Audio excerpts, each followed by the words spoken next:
vamos a hablar acerca de la teoría de los derechos de propiedad, pero básicamente de una perspectiva económica. Si bien me voy a centrar en la teoría económica de los derechos de propiedad, voy a partir de un argumento moral antes de pasar al razonamiento económico. De un argumento moral porque estamos justamente en un congreso donde queremos hablar acerca del liberalismo. Y ese argumento moral parte de la premisa de que la gente no puede ser libre si no tiene propiedad privada. ¿Ok? ¿Por qué la gente no puede ser libre si no tiene propiedad privada? Porque la libertad económica justamente presupone que alguien pueda decidir en materia económica qué hacer con algo, qué hacer con sus bienes, qué producir, ¿no es cierto?, qué adquirir. Y para que uno pueda actuar en ejercicio de esa libertad económica, pues entonces tiene que tener propiedad privada. Porque ¿cómo adquiero algo si no lo adquiero en propiedad? ¿No es cierto? ¿Cómo puedo producir algo si los medios de producción no son míos? ¿Ok? Entonces, el primer argumento es moral y es muy importante. Para que alguien pueda ser realmente libre, tiene que tener propiedad privada. Si no existe la propiedad privada, esa persona no puede ser libre. Si no existe la propiedad privada, el mercado no puede operar. Vamos a ver que hay todo un razonamiento económico detrás de esto, pero esto es importante que lo sepan. ¿Por qué no puede operar un mercado sin propiedad privada? Porque justamente el mercado, como sistema de intercambio de los bienes en la sociedad, presupone que alguien entrega la propiedad de algo a cambio de la propiedad de otra cosa. ¿No es cierto? Vamos a ver además que el mercado es la mejor forma en la que se asignan estos recursos. ¿Por qué? Porque quien entrega algo lo hace porque lo valora en menos de lo que recibe. Y así ambos son más felices. Si las personas no tienen un derecho de propiedad, pues entonces el mercado no puede operar y el bienestar que genera un intercambio de mercado no puede darse. Primer argumento, si creemos que la gente debe ser libre, en consecuencia creemos necesariamente que tienen que tener derechos de propiedad privada. Si ustedes no creen que la gente debe ser libre, entonces una primera forma, y la más típica, es restringirles la propiedad privada. ¿Ok? Gran parte de la discusión entre los sistemas económicos socialistas y capitalistas consisten en qué tipo de propiedad hay. El capitalismo incluso puede ser definido como aquel sistema en donde los medios de producción le pertenecen a los privados. Pero fuera de este argumento moral que yo considero irrebatible, porque creo estrictamente en la libertad como el valor absoluto que uno debe respetar en una sociedad, existe también una lógica utilitaria, una lógica económica que nos dice que incluso si uno no cree en la libertad como el valor fundamental, que no es mi caso, encuentra en la propiedad privada igual el mejor sistema para la asignación de los bienes en la sociedad. ¿Por qué? Porque genera el mayor bienestar para todos. ¿Okay? Y vamos a tratar de explicar en lo que queda de la charla por qué. Imaginemos un mundo sin propiedad privada. ¿Ok? Ese es el ejemplo de Garrett Hardin en la tragedia de los comunes que algunos de ustedes tienen que haber leído. ¿Cuál es el ejemplo de Hardin? Imagínense que hay una pradera y en esa pradera puede cualquiera llevar libremente a sus vacas a pastar. ¿No es cierto? Entonces ustedes tienen unas vacas y las llevan a pastar libremente y todo el mundo hace lo mismo. ¿Qué pasará después de un tiempo en esa pradera? No habrá pasto, ¿no es cierto? ¿Por qué? Si todos ustedes necesitan pasto para que las vacas puedan comer. Si no hay pasto, las vacas se mueren. Si las vacas se mueren, ustedes no tienen de qué vivir. ¿No es cierto? ¿Por qué terminamos en esa situación en donde no hay pasto? Muy sencillo. Porque ustedes no tienen los incentivos para sembrar pasto. Y no es que no tengan los incentivos para sembrar pasto porque no sean conscientes de que si el pasto se acaba, las vacas van a morir, sino porque no tienen la certeza de que aquello que siembren podrá ser usado por ustedes. Incluso alguien podría decir, no, mira, lo que debería pasar en un mundo de gente hiperracional es que yo voy a sembrar pasto a pesar de saber que ese pasto no va a ser consumido por mis vacas, porque voy a pensar que todos tienen ese instinto conservacionista y entonces todos vamos a sembrar el pasto para que lo coma la vaca de otro, pero me importa porque es un pool común, ¿no es cierto?, en donde nos vamos a mantener unos a otros ayudándonos. La realidad es que la gente no piensa así, la gente piensa en su interés propio, ¿no es cierto? ¿Y cuál es la idea detrás? Ser un free rider, ¿ok? Yo voy, como el pasto, y me voy, no siembro porque no puedo asegurarme que mis vacas van a pastar ahí de nuevo, y lo que pasará es que viene otro y hace lo mismo, y viene otro y hace lo mismo. Y esa es la historia del desierto del Sahara, por ejemplo. Ese desierto era una zona vegetada antes, y lo que pasó fue que como no había derechos de propiedad privada, se fue, digamos, devastando la vegetación. Preguntémonos ahora qué es lo... Bueno, primera conclusión importante, ¿qué es lo que pasa en un mundo de propiedad común? Lo que se denomina la tragedia de los comunes. Los bienes se extinguen. ¿Ok? ¿Por qué? Porque no hay incentivos para la conservación. Ahora bien, imaginemos en la misma pradera que le asignamos un pedazo a cada uno de estos propietarios de vacas. ¿Qué es lo que pasará? El propietario de la vaca lo que hará es cuidar que sus vacas coman en un lado de su parcela, primero, y luego en el otro lado para poder ir sembrando de lado a lado. ¿Por qué? Porque si se le acaba el pasto a él, sus vacas se mueren, y si sus vacas se mueren, él no tiene de qué vivir. Más aún, el incentivo que se genera es que esa pradera dure para siempre, porque le servirá a él y a sus hijos y eventualmente a los hijos de sus hijos. Los que estudian derecho aquí verán que el derecho de propiedad en las legislaciones se regula como un derecho perpetuo. Cuando yo estudiaba derecho, una época de mucha confusión de la que estoy tratando de salir, lo que me pasó fue que yo decía, ¿cómo puede ser el derecho de propiedad perpetuo si los derechos pertenecen a las personas y las personas son finitas? ¿No es cierto? ¿Cómo podemos tener derechos a perpetuidad?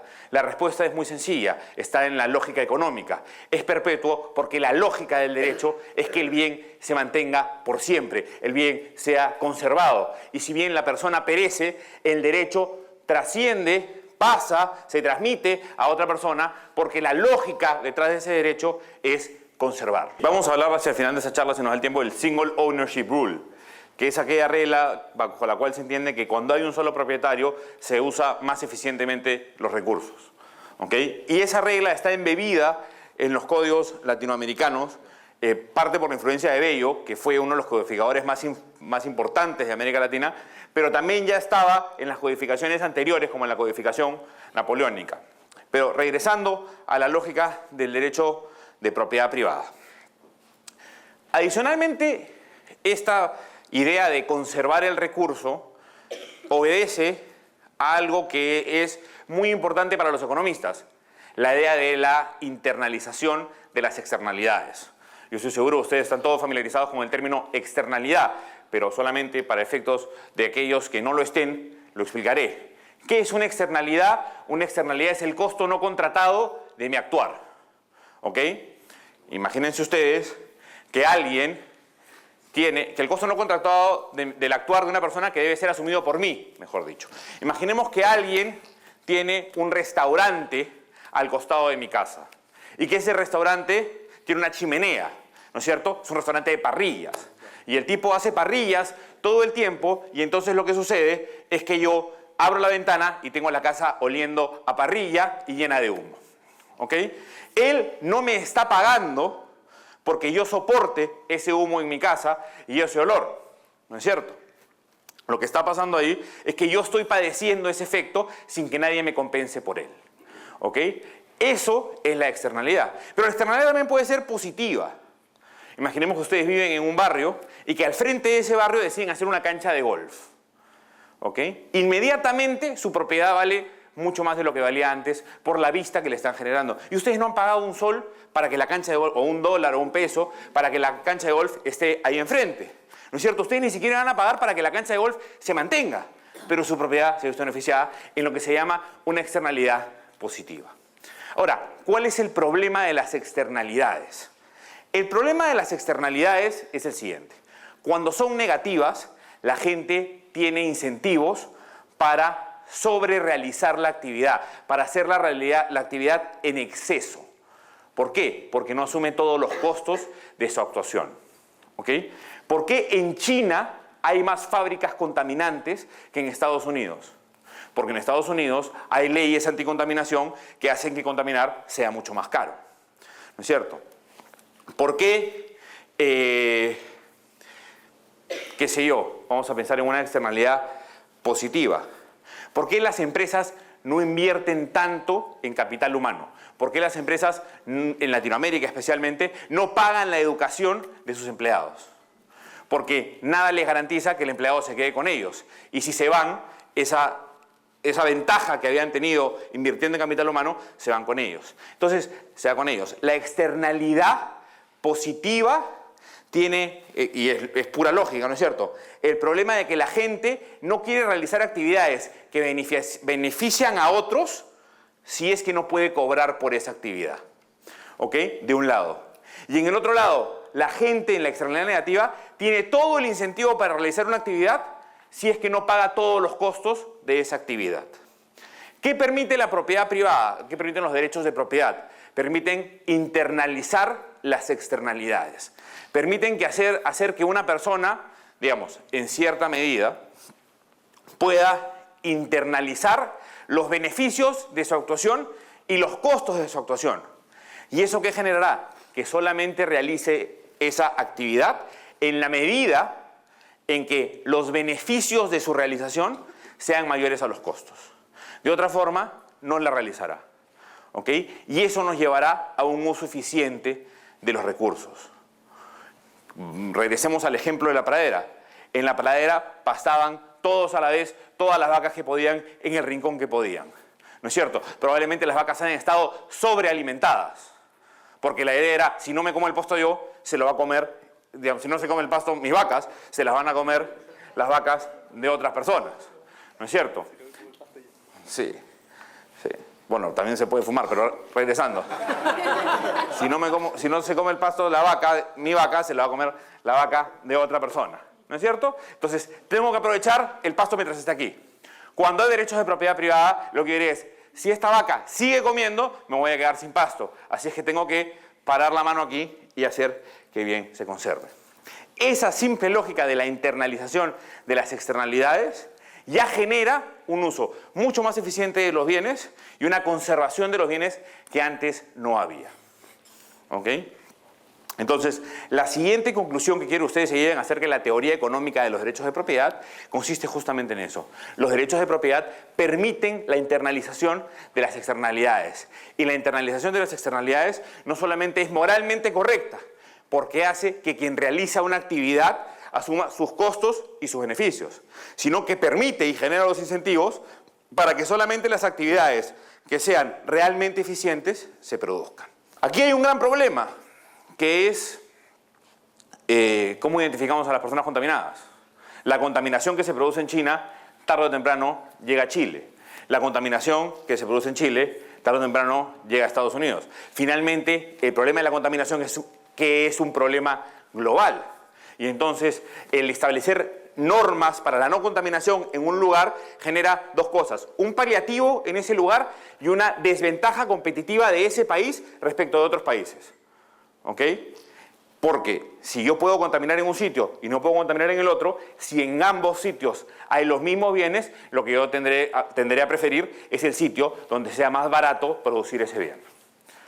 Sin embargo, por eso la medida judicial tiene un gran problema, identificar a los contaminados, que básicamente podrían ser todo el mundo. Entonces imaginemos que un juez tipo Garzón dice, yo soy muy inteligente y lo que voy a hacer es, voy a hacer que le den un monto de dinero a cada una de las personas del mundo por haber sido contaminadas. ¿No es cierto? Y él calculará cuánto daño han sufrido y les dará un monto. ¿Cómo ejecutas esa sentencia? Es imposible.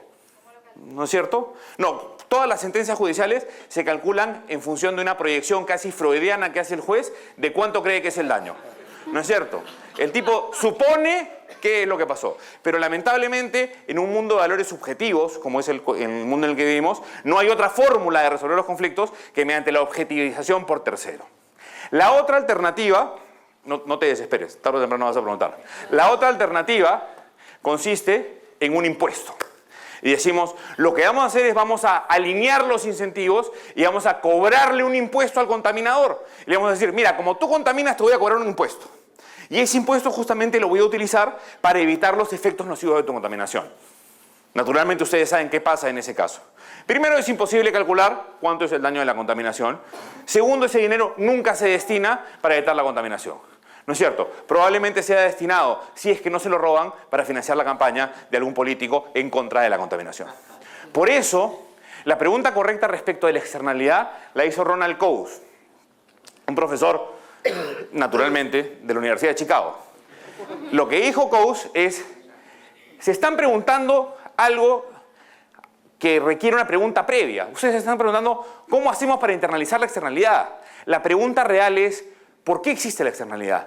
¿Cuál es la estructura del derecho? La estructura del derecho importa y mucho, porque depende de la estructura del derecho para que la externalidad se cree. ¿Ok? Una estructura posible del derecho es que alguien tenga derecho al aire puro. Y en ese caso, las fábricas no pueden contaminar. Y si quieren contaminar, pues tienen que comprarle a la gente su derecho a ser contaminados. Otro caso es que la gente no tenga derecho al aire puro y las fábricas tengan derecho a contaminar. ¿No es cierto? Todas las regulaciones mundiales tienen una mezcla, digamos, hay una diferencia en sectores y ese es el problema ya de la aplicación de la teoría en la práctica. Pero lo importante es preguntarte cuál es la estructura del derecho, qué valoraciones sociales tú prefieres unas sobre otras. Si prefieres la contaminación como en China o el aire puro como en algún, qué sé yo, estado americano. Depende de eso. La forma de internalizar las externalidades en casos negociados es muy sencilla, es evolución social. La forma de internalizar las externalidades en casos como de problemas colectivos como la contaminación sí es más complicada, aunque yo sostengo que la propiedad privada sigue siendo la mejor alternativa. Pero ya será motivo para un café luego porque no es propiamente la materia de la charla. ¿Cuál es el rol que tiene el Estado en los derechos de propiedad? Sencillamente permitir que la gente pueda intercambiarlos, asegurando que los contratos se respeten y permitir que la gente no se vea invadida en su derecho. ¿Ok? Ahora, si las vacas no pueden pastar porque una persona no tiene el pasto suficiente, lo que esa persona podrá hacer es, utilizando su derecho de propiedad, vender a esa vaca. Y con ese dinero, de repente, podrá comprar un poco más de pasto. ¿No es cierto? Y si no le sigue alcanzando, venderá a otra vaca. ¿No es cierto? Y si de repente piensa que nadie le quiere comprar la vaca y que se va a morir de hambre, se come la vaca. ¿Ok? La ventaja del sistema de derechos de propiedad es que le da diversas alternativas a la persona. La otra alternativa sería que alguien diga, mira, tantas vacas por hectárea, y las vacas si comen mucho es un problema tuyo y si se muere la vaca, muere el ser humano también. Entonces, la ventaja del derecho de propiedad es justamente que permite lo que Adam Smith llamaba la división del trabajo. Yo crío vacas y las hago pastar. Si tengo demasiadas vacas porque compré un toro que ha reproducido a las vacas en exceso, lo que hago es me deshago de esas vacas, ¿no es cierto? Y con esas compro más tierra y así funciona la industria. No va a pasar ese escenario, ya hubiese pasado. El impuesto puede ser de múltiples formas, ¿no? Entonces digamos que el Estado dice, para que ustedes puedan comer el pasto aquí, cada uno tiene que pagar 10. Lo que pasará es que yo llevaré a mis vacas, ¿no es cierto? Si es que no llevo sacos también, para llevarme todo el pasto que pueda. Porque estoy pagando 10, lo que quiero es aprovechar la mayor cantidad de ese 10 que yo pueda. Entonces el Estado lo que tiene que hacer es evitar eso, porque si no, igual se sobreexplota el recurso. ¿Cómo lo evita? Contrata guardianes. Y lo que le dirá es, vamos a tener un montón de guardianes aquí mirando que las vacas no se coman demasiado pasto y que la gente no se lleve el pasto en bolsas, ¿no es cierto? Esa parece una gran alternativa, pero ¿cuál es el problema de esa alternativa? Que se está destinando el dinero que originalmente era para que las vacas tengan pasto a pagarle a gente para que esté mirando a las vacas. ¿Ok? Llegamos a una solución ineficiente. En el sistema de propiedad privada, ¿qué es lo que hará el dueño de la parcela? Verificará que sus vacas no se coman más pasto del que deben y él mismo cuidará de eso. ¿Se utiliza el dinero de las otras personas para cuidar a las vacas? No. ¿Por qué? Porque los incentivos están bien alineados. El problema de la actuación estatal es que genera incentivos perversos. Y después la solución es siempre una regulación que mi amigo Juan Carlos Hidalgo llamaría sensata. Pero no hay tal cosa como una regulación sensata. Creo que la lógica de la propiedad privada ha sido entendida aquí. Yo tenía algunos ejemplos que había anotado para compartir con ustedes, que voy a solamente mencionar. ¿Por qué los elefantes se extinguen en África y no se extinguen en la India? ¿No es cierto? En la India los elefantes son mascotas. En el África los elefantes los cazan y los matan para conseguir los colmillos. Los elefantes no se extinguen en la India porque son de propiedad privada. alguien los valora, ¿no es cierto? Y los cuida. ¿Por qué se extinguen en el África? Justamente porque son de propiedad común. Entonces hay un cazador que está buscando al elefante para dispararle y cortarle los colmillos. ¿Cómo podríamos evitar que los elefantes en el África se extingan? Muy fácil, propiedad privada. La persona que sea dueña de los elefantes tendrá los incentivos para cortarle los colmillos en el momento en el que sean más grandes o más valiosos y para mantenerlos vivos. ¿Para qué? Para que produzcan más elefantes con colmillos. Así hay ejemplos miles. En el Perú las alpacas estaban en extinción. ¿Qué hicieron? Se las dieron al loro piana en propiedad privada. ¿Por qué se morían las alpacas? Las alpacas se morían de miedo. Cuando alguien venía a trasquilar una alpaca, la alpaca tenía miedo y se moría de un ataque de pánico. ¿Qué hizo el loro piana? Juntó a todas las alpacas y les daba un calmante. La alpaca se dormía y se levantaba, ¿no es cierto?, como Dios la trajo al mundo, sin lana. ¿Ok? Y así hay miles de ejemplos. Gersi, que lamentablemente no ha venido, pero que es probablemente el liberal latinoamericano más inteligente que yo conozco, tiene este famoso argumento respecto de las gallinas. ¿Por qué no se extinguen las gallinas? Las gallinas no se extinguen porque son todas de propiedad privada, ¿no es cierto? Y así podemos encontrar que los animales que son de propiedad privada no se extinguen. Y los que sí se extinguen son los que son de propiedad común, los que no le pertenecen a nadie, ¿no es cierto? Los osos polares y ese tipo de cosas. ¿Ok? Entonces, dentro de la lógica de la propiedad privada está claro que hay un incentivo para la conservación mucho mejor. Ahora, hay una siguiente arista al problema que yo creo que es importante. ¿Qué hace que las cosas deban ser de propiedad privada de alguien o de propiedad pública? O mejor dicho, ¿qué determina que respecto de un bien nos preocupemos acerca de su extinción y acerca de su valor? La escasez. ¿Ok? Los bienes valen en función de su escasez. Y los bienes son asibles de ser materia de propiedad privada en función de su naturaleza. Esto lo decía ya Hume hace algún tiempo. ¿Cómo funciona la lógica? ¿Cuál es la lógica detrás de esto? Muy sencilla. Los bienes, y esto los abogados traten de desterrar el razonamiento jurídico de su mente, si pueden para siempre y si no por el momento, para entender que los bienes de propiedad y los bienes de propiedad pública son, en materia económica, de acuerdo a su naturaleza, los siguientes. Bienes de propiedad pública hay para todos. No tenemos un problema de escasez. Yo siempre pongo este ejemplo. Ustedes saben que en zonas de altura, como por ejemplo el Cusco en el Perú, se vende oxígeno. ¿Ustedes en Santiago pagarían por oxígeno?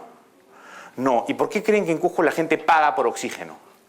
Porque es escaso. El oxígeno es muy pesado, es mucho más pesado que el aire. Y entonces cuando uno está cerca al mar hay mucho más oxígeno que cuando uno va subiendo. Conforme uno va subiendo el oxígeno se vuelve más escaso y como es más escaso uno lo empieza a valorar más.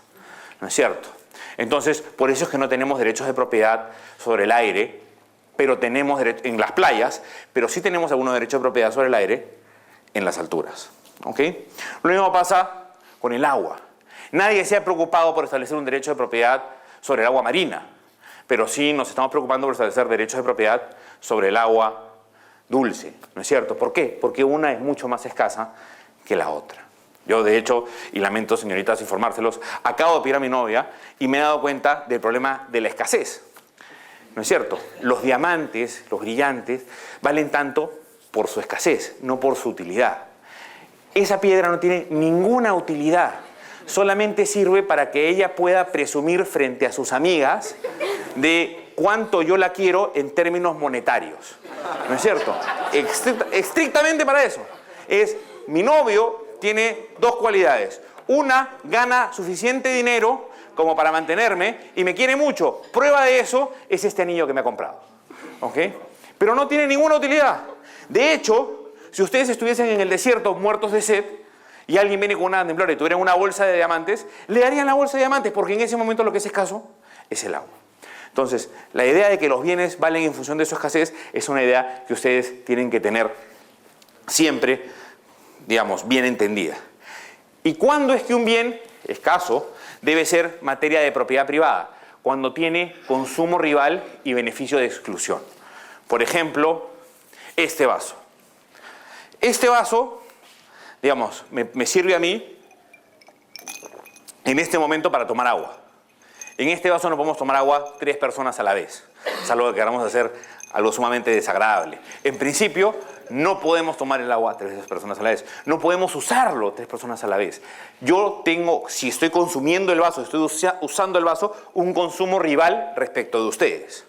¿No es cierto? O lo uso yo o lo usan ustedes. Es como un auto. Yo puedo ir en un automóvil o al sur o al norte, pero no los dos a la vez. Y hay un beneficio de exclusión. Si yo uso el vaso, los estoy excluyendo a ustedes del uso del vaso. Entonces, los bienes son de propiedad privada. Los bienes que deben ser de propiedad privada son justamente aquellos que tienen consumo rival y beneficio de exclusión. ¿Por qué? Porque esos son los que escasean. Y si no los permitimos utilizar bajo la propiedad privada, lo que pasará es que terminarán sin existir. Finalmente, digamos, tenía... ¿Cuánto tiempo me queda, Juan Carlos? Perfecto. Tenía algunas ideas adicionales. Y es acerca de la propiedad privada y los incentivos que genera cuando uno tiene un mal sistema de propiedad privada. Y aquí quiero poner 2 ejemplos. El primer ejemplo es la propiedad del subsuelo. ¿Ok? En el Perú, y yo asumo que en Chile pasa lo mismo, los minerales que hay en el subsuelo le pertenecen al Estado. Es decir, si ustedes encuentran debajo de su casa petróleo, ese petróleo no es de ustedes. Ese petróleo es del Estado. ¿Ok? Pero el suelo es de ustedes. Entonces, ¿el Estado qué hace con ese bien? El Estado se lo asigna en concesión a alguien. Y ese alguien tiene que tocarle la puerta a ustedes y decirle, mira, ese petróleo que hay abajo de tu casa me pertenece. Entonces yo te pediría, por favor, seas tan amable de dejarme hacer un hueco para poder sacarlo. Y ustedes le dirán, no hay forma que yo te deje hacer un hueco en medio de mi casa para sacar ese petróleo. Tienes que pagarme. ¿Cuánto? El 90% de lo que ganes. Porque el 10 sigue siendo mucho para ti, no es cierto, sigue siendo mucho dinero, y si no, no te doy el permiso y luego seguimos eternamente pobres. ¿Ok?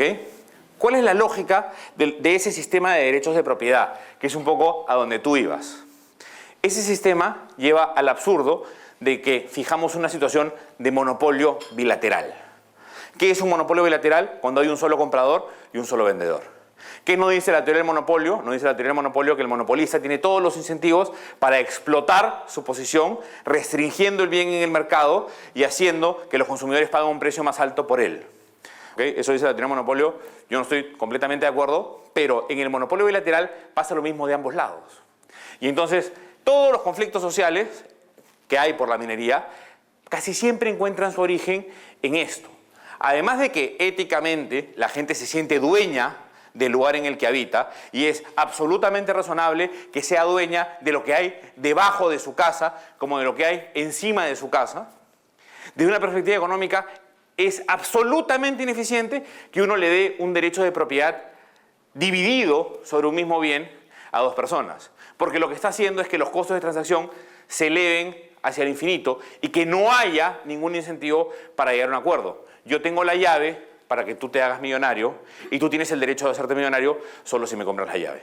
Yo no puedo usar la llave y entonces tenemos unas trabas para ponernos de acuerdo brutales. ¿Qué pasaría en un single ownership rule? En una regla de un solo propietario. Imaginemos que el dueño del suelo sea también el dueño de lo que hay debajo del suelo. Este sujeto dirá, hay petróleo debajo de mi casa, ¿quién me lo quiere comprar? El mejor postor que venga y ya está. ¿No es cierto? Y es que la lógica de los derechos de propiedad privada nos permite eso. Nos permite que quien más valore un bien, lo tenga.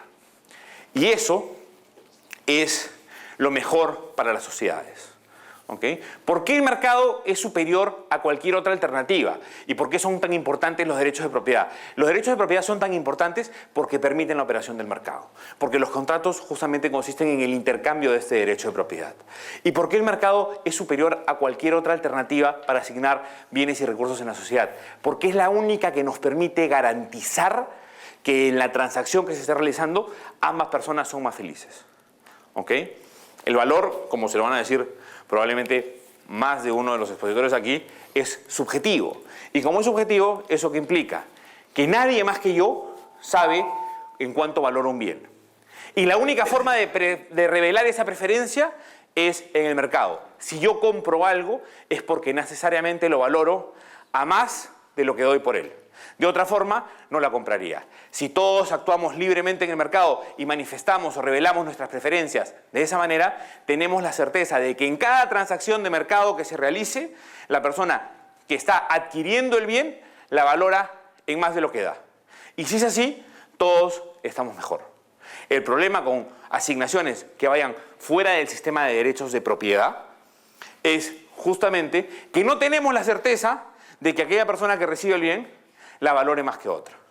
¿Okay? Entonces, por último, los derechos de propiedad nos permiten esto, nos permiten estar seguros de que la sociedad está mejor, porque los intercambios que se producen en función de que la gente valora más lo que recibe que lo que da. Y el último punto que quiero tocar hoy día, porque creo que el tiempo me ha traicionado un poco, es el referido a las diversas ventajas que los derechos de propiedad conceden.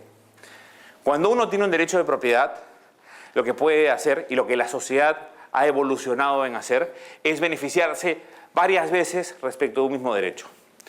Ustedes podrían tener, o de hecho, mucha gente tiene una casa y esa casa la alquila y con esa renta pone un negocio.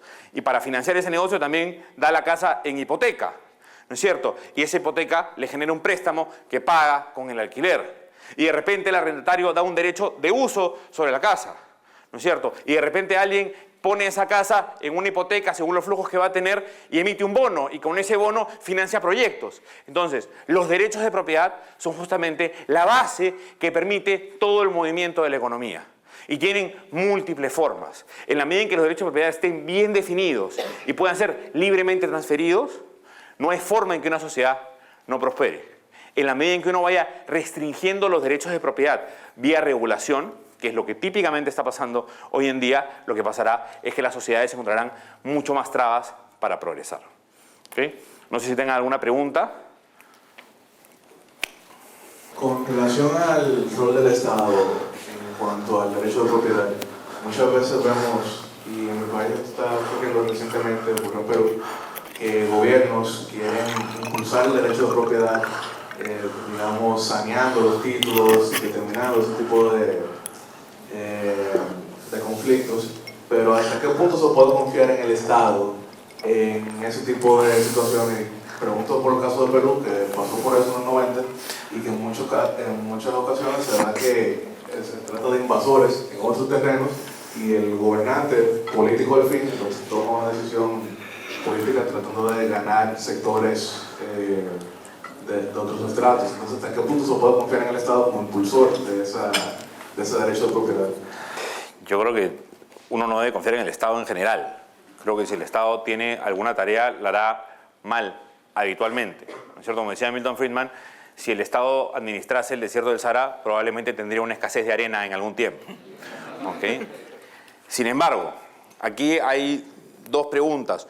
Una que tiene que ver con la moral y otra que tiene que ver con la economía. De una perspectiva moral, lo más razonable es que la persona que se apropia originariamente de un bien sea su propietaria para siempre hasta que decida venderlo. De una perspectiva económica, es muy difícil a veces reconocer a quién es la persona que se apropió del bien originalmente. Y entonces, si un Estado quiere, mediante una política pública, lograr que haya propiedad privada para que se incentive la inversión y para que hayan contratos respecto a los bienes y qué sé yo, lo que tiene que hacer es elegir algún sistema para poder asignar esa propiedad. Yo creo que el mejor sistema termina siendo, por ejemplo, la subasta y que la gente demuestre monetariamente en cuánto valora los bienes. ¿Okay? Sin embargo, la subasta no es una medida popular, porque dirán los ricos se van a beneficiar más que los pobres. Entonces, típicamente la medida popular es darle a alguna persona pobre o reconocerle a algún invasor el derecho de propiedad. Yo creo que al final del día eso ya es una cuestión de política y cuáles son los incentivos que tenga una sociedad en un determinado momento. Mejor dicho, cuáles son los incentivos que tenga el político de turno en una sociedad en un determinado momento. Lo que sí creo es que sea cual sea el incentivo para asignar los derechos de propiedad, a la larga, una vez que los derechos de propiedad están claramente asignados, la sociedad va a estar mejor. ¿Alguna otra pregunta, Vía? Bueno, en esta visión pragmática que se tiene sobre la teoría de los derechos de la propiedad, me gustaría dar un argumento reduciéndolo al absurdo, ¿no? Por ejemplo, existe el propietario de un determinado, bueno, pongo el ejemplo de Yukio Mishima, ¿no? Que tiene un libro muy bonito que me causó mucha risa, que se llama El pescador que perdió la fe en el mar, ¿no? Y entonces él, lo que menciona en este caso, y es relacionado con el argumento a la reducción al absurdo, él estaba en un lago y empezó a sacar peces. Entonces nadie iba y él empezó a sacar peces y se volvió rico, ¿no? Después llegaron muchos, porque era de todos, bien, pero después él lo compra y dice, bueno, les voy a dar la capacidad de que todos utilicen esto. Él les da la capacidad de uso y se vuelven ricos y él se vuelve pobre. Después, nuevamente el pescador se va a otro lago y vuelve a hacer la riqueza. Y entonces aquí la reducción al absurdo es, él no era dueño de los lagos, hasta que los compró y nuevamente todos se volvieron ricos y él perdió esa capacidad de eficiencia. Y entonces yo pienso que hay un problema de pragmatismo, o sea, realmente... No, pero si te das cuenta has dado un salto lógico flagrante. Yo no veo la lógica en tu reducción al absurdo. La persona llega, ¿no es cierto?, pesca y se vuelve rica. Luego de eso viene un montón de gente y pesca ahí. Y él lo que dice es, voy a comprar esto. La lógica te diría es, voy a comprar esto para ser monopolista y ser el único que puedo pescar porque es la forma de hacerme rico. Sin embargo, contra la lógica, lo que él dice es, voy a comprar esto, voy a gastar mi dinero para permitirles a ustedes que me están haciendo pobre pescar. ¿Ok? Y entonces, actuando en contra de su interés propio, que es algo que yo creo que la gente no hace, se vuelve pobre. ¿Ok? No hay reducción al absurdo. El absurdo es la hipótesis. No, pero lo que te quiero decir es, tu hipótesis, tu reducción al absurdo es absurda. Sí. No sé si me pierdo, pero no es que hayas reducido al absurdo mi argumento, sino que tu reducción al absurdo parte de un argumento absurdo, porque tienes un salto lógico que no permite derivar la consecuencia de la premisa. Es que faltaba el elemento del usufructo, ¿no? Ya. Entonces, el elemento del usufructo es que él lo empezó a usufructuar y entonces el elemento existente de la propiedad pues se banalizó. Entonces, yo veo ahí un problema de pragmatismo. Realmente no se está viendo que el derecho, primero él estaba utilizando un usufructuario porque el propietario de ese lago pues era el Estado como una persona moral y entonces él lo compra y posteriormente así. Entonces, me parece interesante que es un elemento pragmatista dentro de la teoría de la propiedad, que ese era... Sí, ahora, digamos, lo que es del Estado no es de nadie. ¿No es cierto? Los bienes comunes desaparecen por eso, porque no hay un titular. Pero la verdad es que, si quieres, después tomamos un café y me explicas, porque no llegué a entender la reducción al absurdo de mi argumento. De repente alguien la entendió, y en todo caso el absurdo soy yo, pero no he llegado a entenderla. Aquí habían preguntas. Desde la antigüedad, en la antigua Roma, hay un jurisconsulto que se llama Ulpiano, que respecto a los derechos sobre el subsuelo, él decía que uno era dueño de la propiedad tanto desde del infierno al cielo, sí. Claro, y del infierno, y del sur hasta el infierno. Bueno, sin embargo, a lo largo de los años, en el campo del derecho se iba desarrollando una actividad que se llama la doctrina del abuso del derecho. En ese sentido, se da un ejemplo de que una persona coloca púas de 20 metros y no deja a otra persona pasear en su globo aerostático por el aire.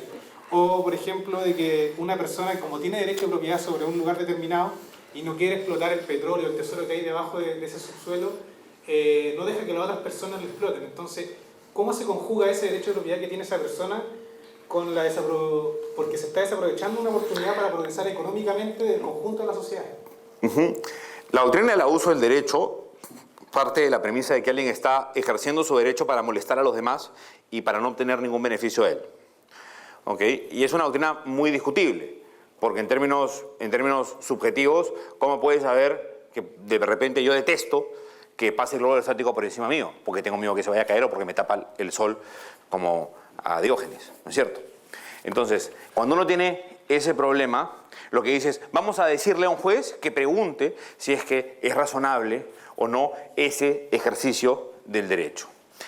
Yo la verdad es que creo que en términos funcionales es un absurdo permitir la lógica del abuso del derecho. Si yo tengo mi propiedad y no quiero que alguien pase, pues no tengo por qué dejarlo pasar.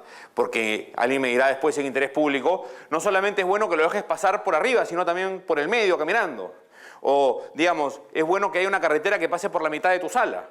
¿no es cierto? Porque eso es progreso. Lo que yo le diría es, también sería bueno que agarres la carretera y la pases por el costado, ¿ok?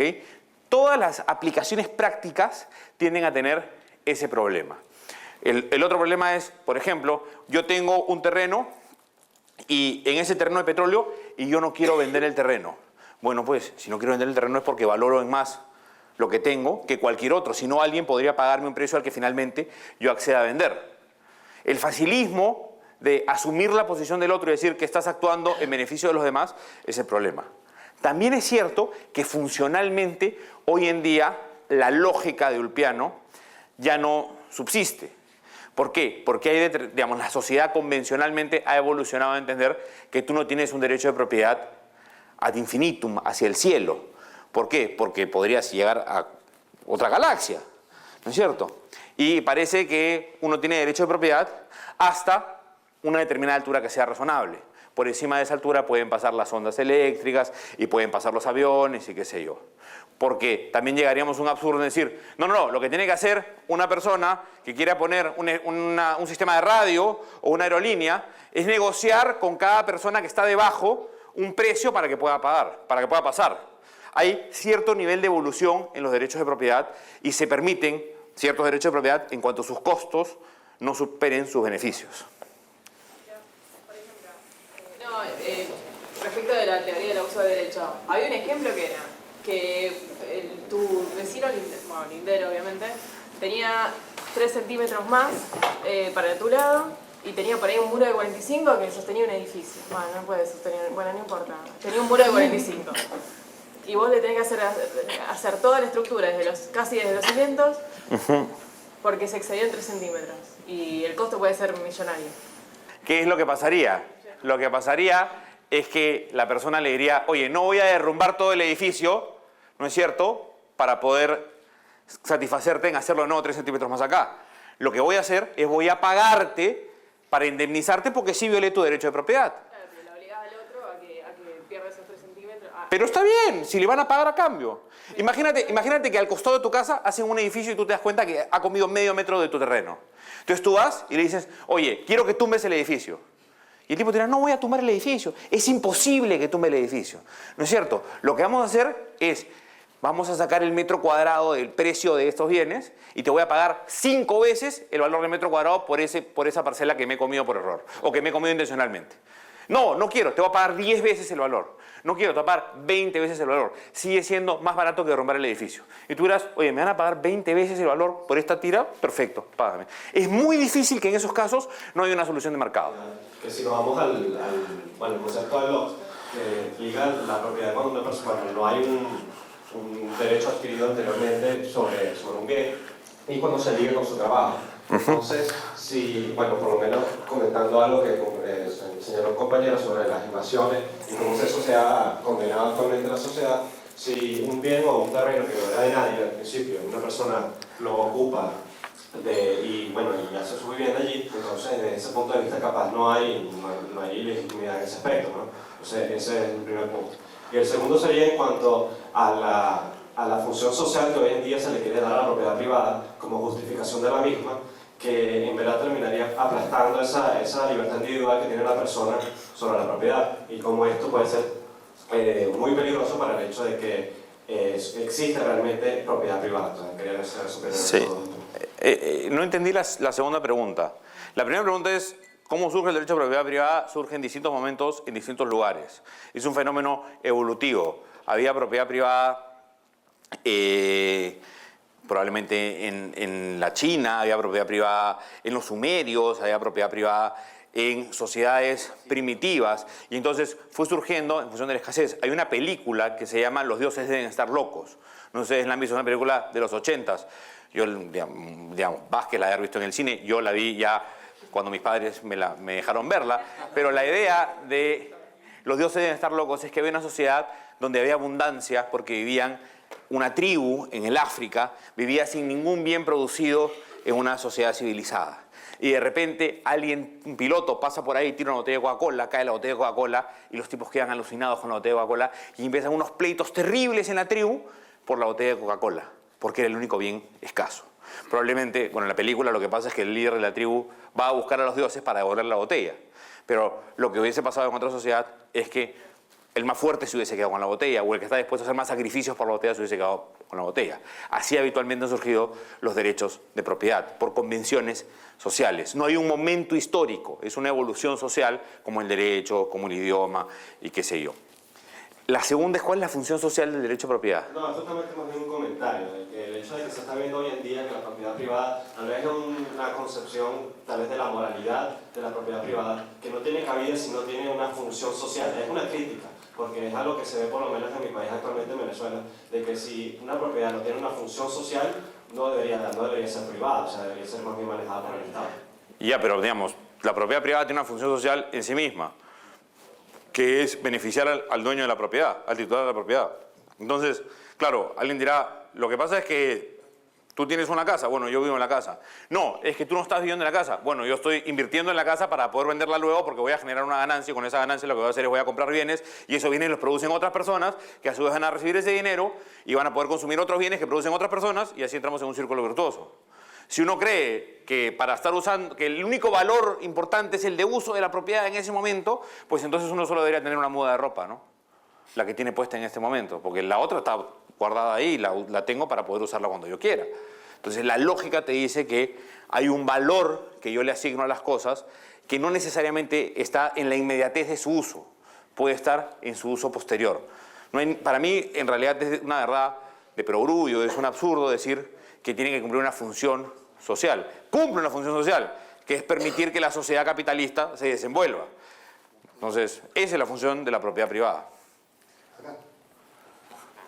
Ahora sí. Si tú reconoces ciertos límites que pueda tener la propiedad, no tanto con el Estado, sino en beneficio de la comunidad, porque a todos nos, en estricto rigor, en el sentido de que tiene que funcionar para el tema del mercado, de la libre circulación de los bienes, hay veces en que la comunidad toda, la gran mayoría, si bien no quiere perjudicar el negocio de esta persona, sí le interesa proteger un bien que le parece valioso.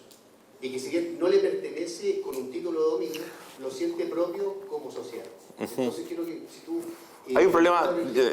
sí, dale. ¿Qué límite estarías reconociendo tú? Y por eso digo el caso de Chile, porque nosotros tenemos una propiedad amplísima.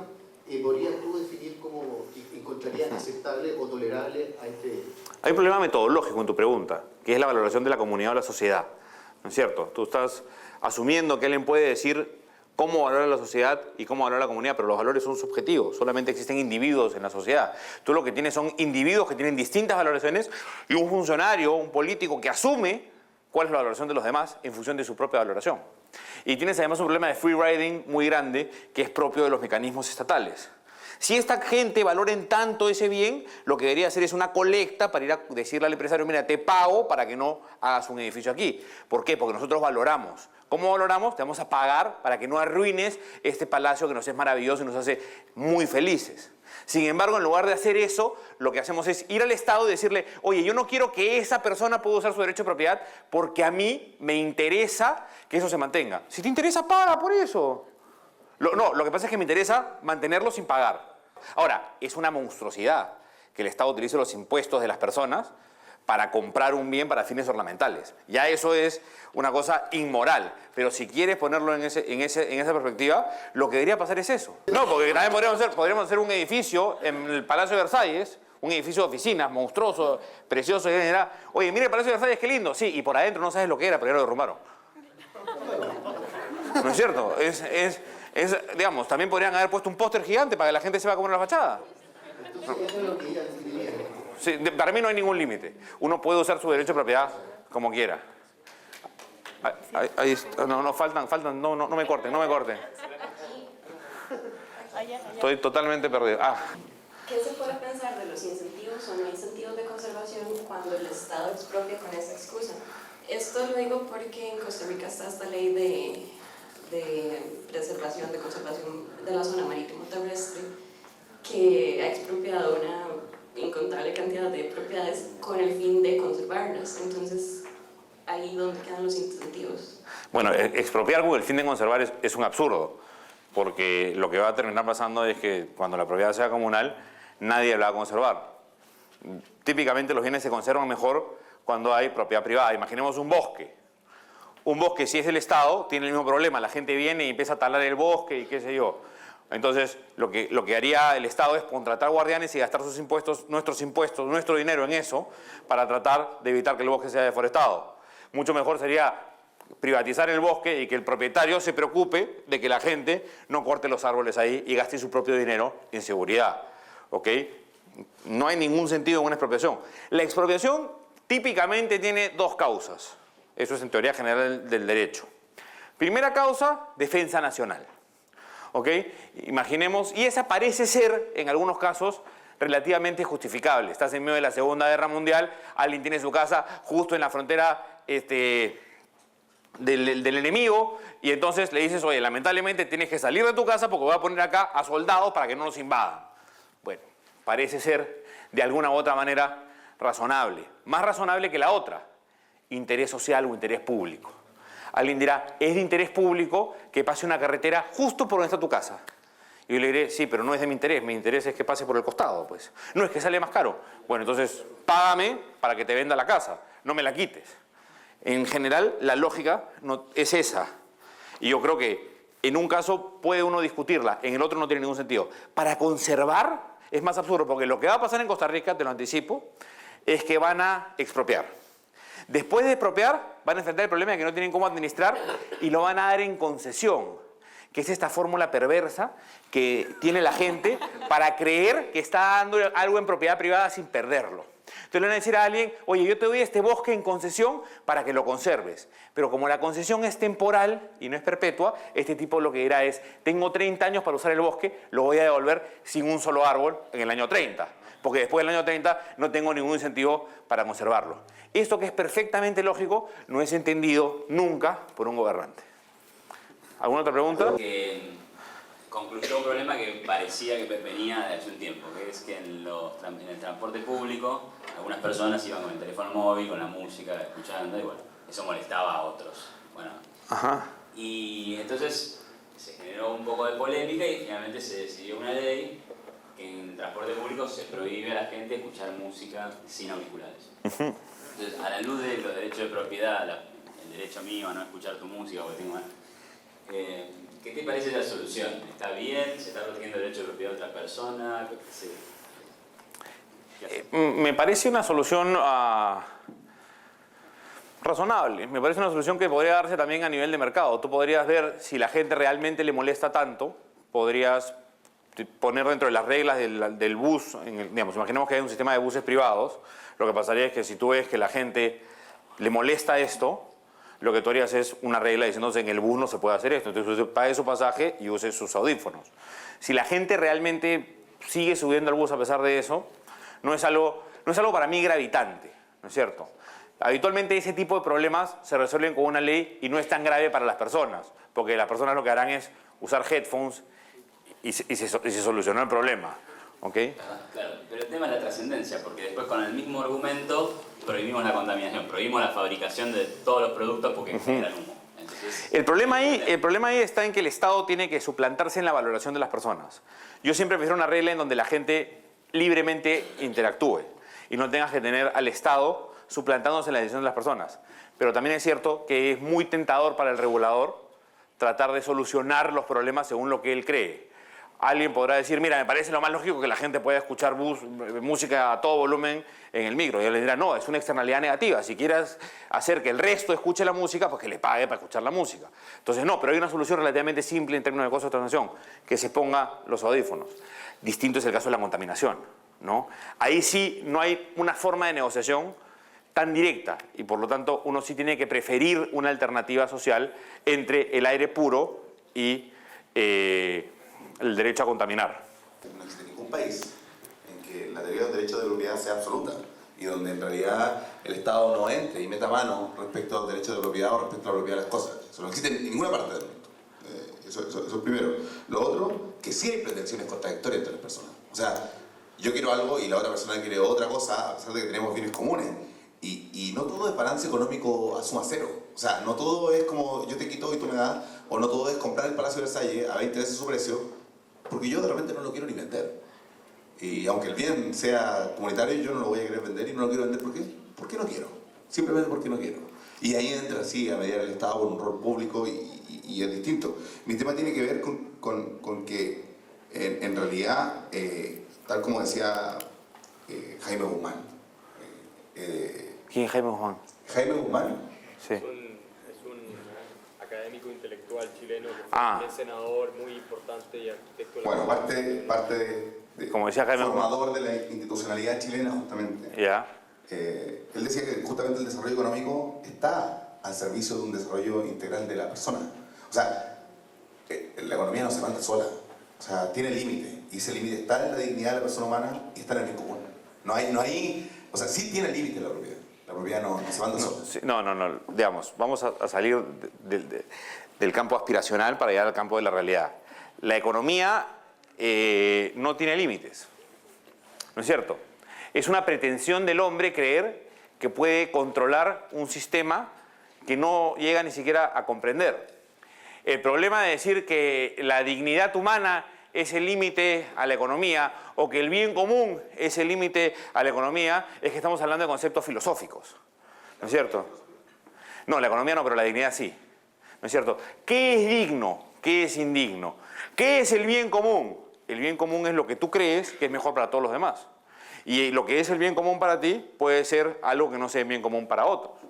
Ese es el problema de los conceptos filosóficos, que tienen múltiples acepciones. Y básicamente lo que hacen las personas que discuten acerca del bien común, o que discuten acerca de la dignidad, o que discuten acerca de la justicia, es discutir sobre un concepto respecto al cual no tienen una definición unívoca.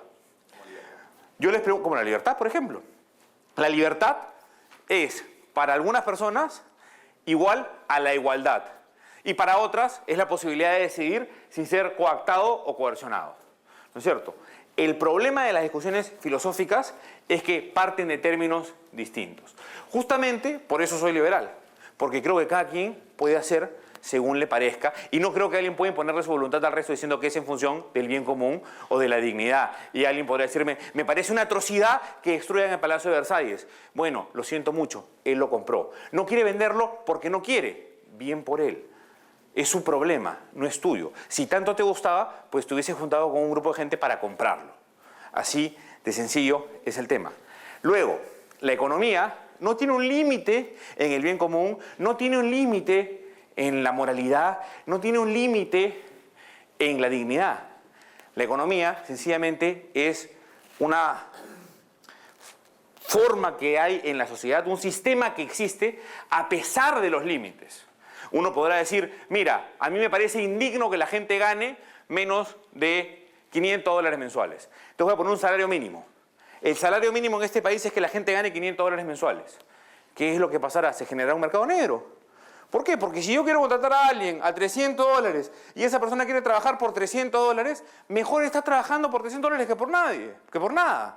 ¿No es cierto? Bajo la regla del salario mínimo lo que estoy haciendo es condenando a la gente de menores recursos a no tener trabajo. Y alguien dirá, no, es por el bien público. Es porque no es digno trabajar por $300. Sí, pero más difícil es, o más indigno es morirse de hambre. ¿Ok? No reconocer que la economía opera y funciona y los mercados operan y funcionan a pesar de la regulación y a pesar de las leyes y a pesar de los buenos deseos es desconocer la realidad.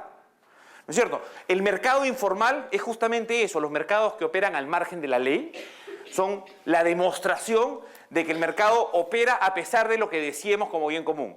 No queremos drogas en la sociedad. ¿Qué hacemos? Las prohibimos. ¿Qué tenemos? Narcotráfico. ¿Qué es el narcotráfico? Un mercado.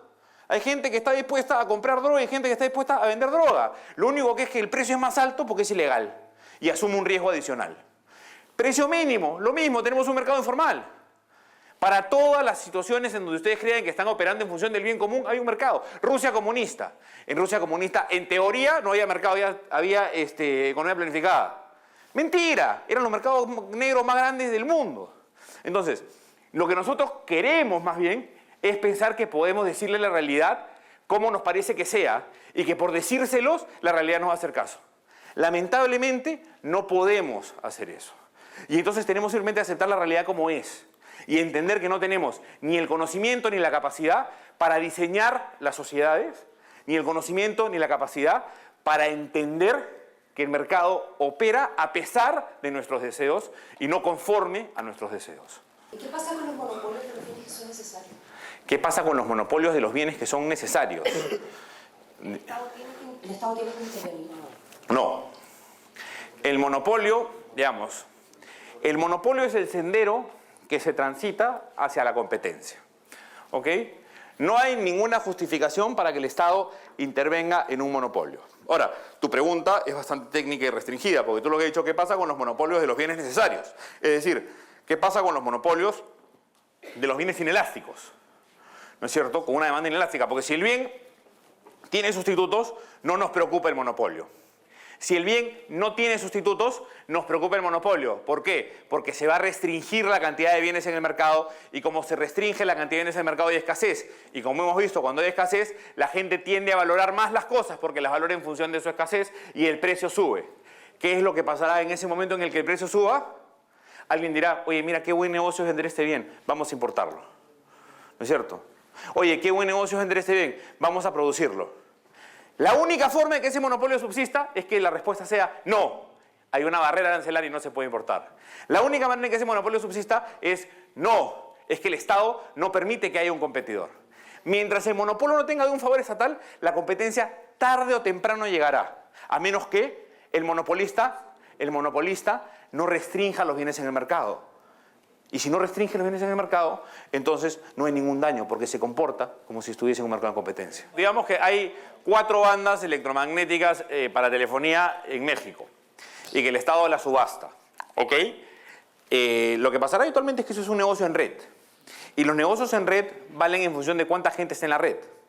¿Por qué? Porque a mí me interesa hablar... Esta es la justificación del famoso monopolio natural. La creencia de que la competencia te llevará a un solo proveedor, que es una creencia, yo creo que falsa. Creo que hay más incentivos para que la gente colabore entre sí, porque más valiosa es una red si todos pueden hablar dentro de la red que si solamente puedes hablar con algunos teléfonos de la red. ¿Ok? En el caso de Carlos Slim, imagínate que digas, es un monopolista. De acuerdo. ¿Cuánta gente no tiene teléfono en México? No tiene, poca. ¿Cuál es el nivel de penetración de telefonía celular en México? Yo creo que supera el 100%. O sea, hay gente con más de un celular en México. Si hay gente con más de un celular en México, eso quiere decir que el precio del celular en México no es tan alto. Si fuese alto, no habría ese nivel de penetración. ¿Y eso qué te quiere decir? Que no importa si tienes una situación de monopolio, porque puedes vender a precios lo suficientemente atractivos. ¿Qué pasaría si Carlos Slim sube el precio de la telefonía celular excesivamente? La gente diría, oye, voy a hablar por Skype, ya no voy a hablar por celular. Oye, voy a seguir usando el teléfono fijo, ya no voy a usar el celular. Oye, voy a cambiarme a radio. ¿No es cierto? Las diversas tecnologías compiten entre sí. Entonces, no importa que haya un monopolio. En realidad, en el Perú pasa lo mismo. En el Perú la gente dice, no, es que hay un monopolio de Telefónica. Bueno, antes de Telefónica, la gente tenía que esperar 3 años por un teléfono. Hoy, la gente consigue el teléfono en el día. No hay una... Digamos, si tú te pones a analizar, lo que pasa es que nos asusta la palabra monopolio. Y pensamos, está mal que haya un monopolio, pero en términos reales no tiene ningún efecto perverso en la sociedad. Lo que sí se puede dar sin monopolio es fallas en el servicio.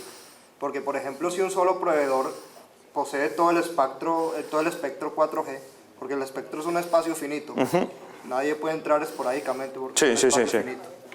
Ahí el proveedor no va a tener incentivos para meter tecnología 4G, pues porque no es muy cara y no hay nadie que le pueda acaparar el mercado porque no hay nadie más que vaya a poder ofrecerle el servicio. Sí, tu afirmación sería correcta si es que no hubiesen evoluciones tecnológicas. O sea, si yo tengo el espectro 4G, lo primero que voy a querer hacer es utilizarlo, porque ya lo tengo, y hay un costo hundido. Costo hundido, en economía, costo que yo no puedo recuperar. Si ya tengo el espectro 4G, lo que quiero es utilizarlo porque ya pagué por él.